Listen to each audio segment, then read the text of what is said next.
সেটা তোমাদের সাথে একটু শেয়ার করব। প্রথমেই দেখো হাঁড়িতে আমি জল দিয়েছি, হাঁড়িটা কতটা জল দিয়েছি দেখ বুঝতে পারছো। আমি কিন্তু 400 চালের খিচুড়ি করব, 400 চাল, আর আমার ওখানে 150 কি 200 মতো ডাল আছে। এই পরিমাণে আমি আর কি আজকে খিচুড়িটা করব। তাই এখানে জলটা আমি বসিয়ে দিয়েছি ইন্ডাকশানে, গরম হোক, জলটা ফুটে গেলে তারপরে আমি বাকি জিনিসগুলো দেব। আমি ওখানে জল বসিয়েছি, আর এই দেখো এখানে আমি মুগ ডালটা ভাজতে বসিয়ে দিয়েছি। মুগ ডালটা একটু হালকা লালচে ভাব এলে আমি তারপরে এটা নামিয়ে নেব। নামিয়ে কিন্তু আমি এটা ধুয়ে নেব। মুগ ডালটা থেকে একটা ভালো সেন্ট বেরিয়ে গেছে, আমি মুগ ডালটা এখন নামিয়ে নিচ্ছি। মুগ ডালটা নামিয়ে নিয়ে আমি কড়াইটা আবার বসিয়ে দিচ্ছি।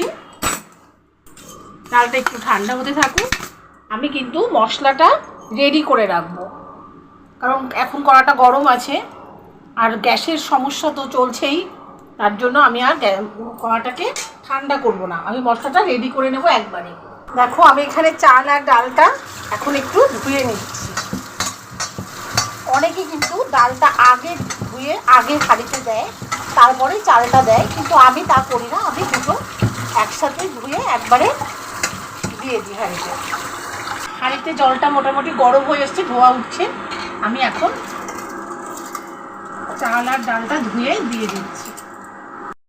এখন এটা সেদ্ধ হওয়া পর্যন্ত অপেক্ষা করব। দেখো আমি খিচুড়িতে যে মশলাটা আর কি দেবো, তার জন্য আমি এখানে কিছু কাঁচা লঙ্কা, আদা কুচি, একটা টমেটো, আর এখানে না আমি খানিকটা গোটা জিরে দেবো। দাঁড়াও তোমাদের সাথে শেয়ার করছি।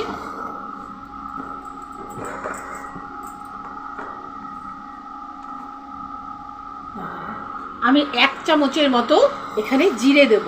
এইটাকে আমি মিক্সিতে পেস্ট করে নেব। আর এই দিকে রেখেছি আমি কিছু কাঁচা লঙ্কা রেখেছি, ওখানে তো কিছু পেস্ট করব। এখানে 2-1টা কাঁচা লঙ্কা হয়তো এখান থেকে মানে চিড়ে দেব। আর কিছু গাজর রেখেছি, এই গাজরটা আমি যখন মশলায় সম্বার দেবো আর কি, সম্বার দেওয়ার সময় এই গাজরটা ভেজে নিয়ে তারপরে আমি মশলাটা অ্যাড করব। তোমাদের সাথে সবটাই শেয়ার করব।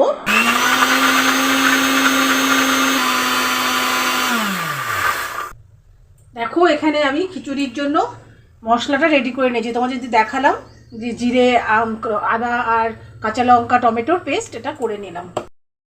আমি কিন্তু সর্ষের তেলে খিচুড়িটা করব, কারণ সর্ষের তেলের জিনিস তোমরা জানো, কোনো কিছু রান্না করলে একটু টেস্ট হয়। তবে তোমরা ইচ্ছে মতো সাদা তেলেও করতে পারো, কিন্তু আমি আজকে এটা সর্ষের তেলেই করব। খুব বেশি তেল কিন্তু আমি এখানে ইউজ করছি না।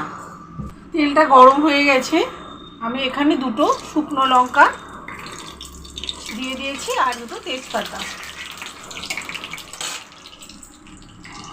আর দিচ্ছি কিছুটা জিরে।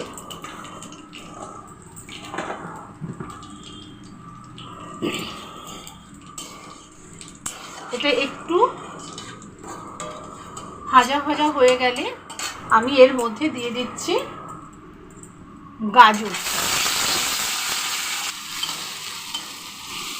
এখন আমি এর হাঁড়ির ভেতরে পরিমাণ মতো নুন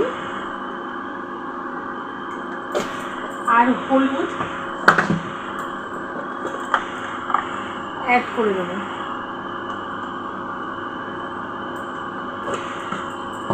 দিয়ে একটু নাড়িয়ে দেবো। এটা একটু বারে বারে নাড়তে হবে, যেহেতু আতপ চাল মানে গোবিন্দভোগ চাল, একটু লেগে যাওয়ার সম্ভাবনা থাকে, তার জন্য একটু বারে বারে নাড়া দিতে হবে। এবার হয়ে যাক আস্তে আস্তে। দেখো গাজরটা মোটামুটি একটু ভাজা হয়ে এসছে। এখন আমি দিচ্ছি খোসা ছাড়ানো বালিতে ভাজা বাদাম। আর তোমরা যদি কাঁচা বাদামও দিতে পারো এর মধ্যে, আমিও দিই না, তারা এখন দিচ্ছি না, তাই এই বাদামটা হালকা ভাজা আছে বলে আমি একটু পরে দিলাম। আর যদি তোমরা কাঁচা বাদাম দাও তাহলে, বা আমি দিই, তাহলে কিন্তু আমি গাজরের আগে বাদামটা দিয়ে একটু ভেজে নিয়ে তারপরে গাজরটা ভাজি। দেখো এগুলো ভাজা পুরো হয়ে গেছে। এখন আমি মিক্সিতে পেস্ট করা মশলাটা এর ভেতরে দিয়ে দিলাম।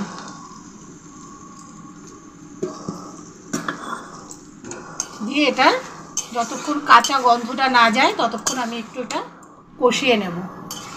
এর মধ্যে আমি একটু নুন আর একটু চিনিও অ্যাড করব।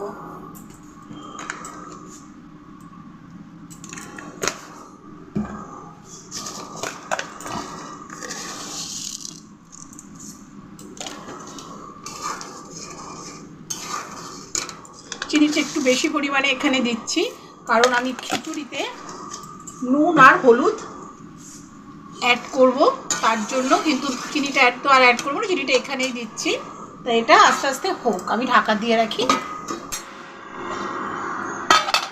দেখো খিচুড়িটা প্রায় হয়ে এসছে। আমি এখন যে মশলাটা রেডি করে রেখেছি সেটা দিয়ে দেব।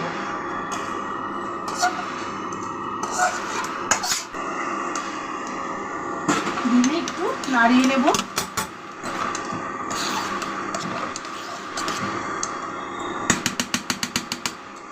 নাড়িয়ে 5 মিনিট মতো হতে দেবো, দিয়ে তারপরে গ্যাসটা বন্ধ করে দেবো, ইন্ডাকশানটা আর কি বন্ধ করে দেবো। দেখো আমার খিচুড়ির লুক